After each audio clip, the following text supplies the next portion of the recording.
Every day I get asked, should I buy silver right now? Guys, the time to buy silver was years ago. Just look at the maths. And a lot of people are going to get mad at me for saying this. They're going to tune out. But just follow along here, right? From $20, silver had potential to go up 500%, 400%. From 120, it just doesn't. Same metal, same thesis, it's just a completely different trade.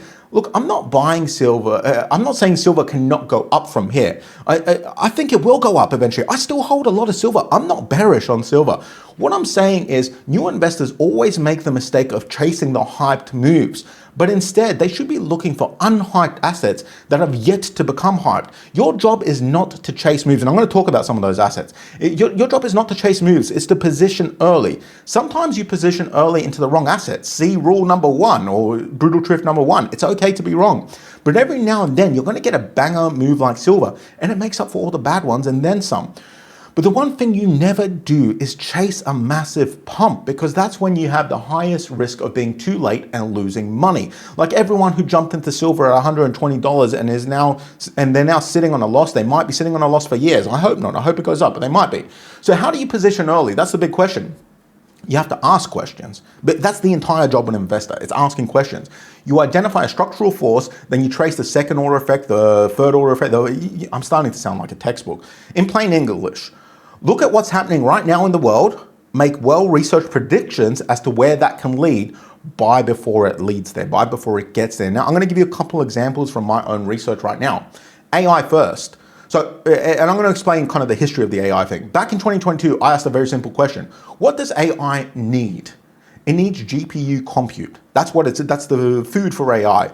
And NVIDIA provides GPU compute. That's why I bought NVIDIA. And I also bought AMD thinking it was the dark horse that would beat NVIDIA in terms of gains. I was wrong. I was very wrong. And had I gone all in NVIDIA, I would have made more money.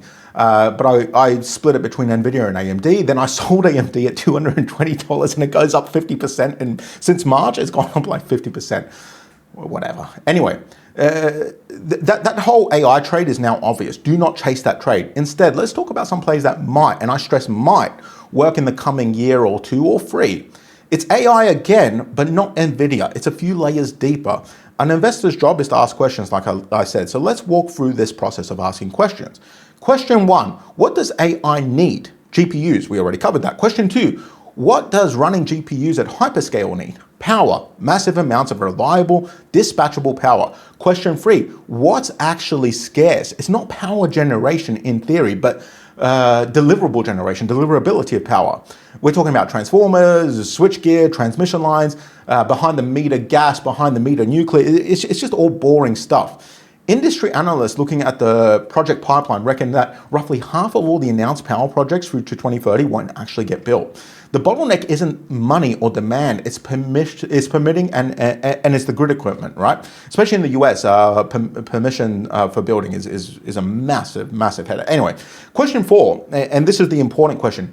Will these data centers actually be built?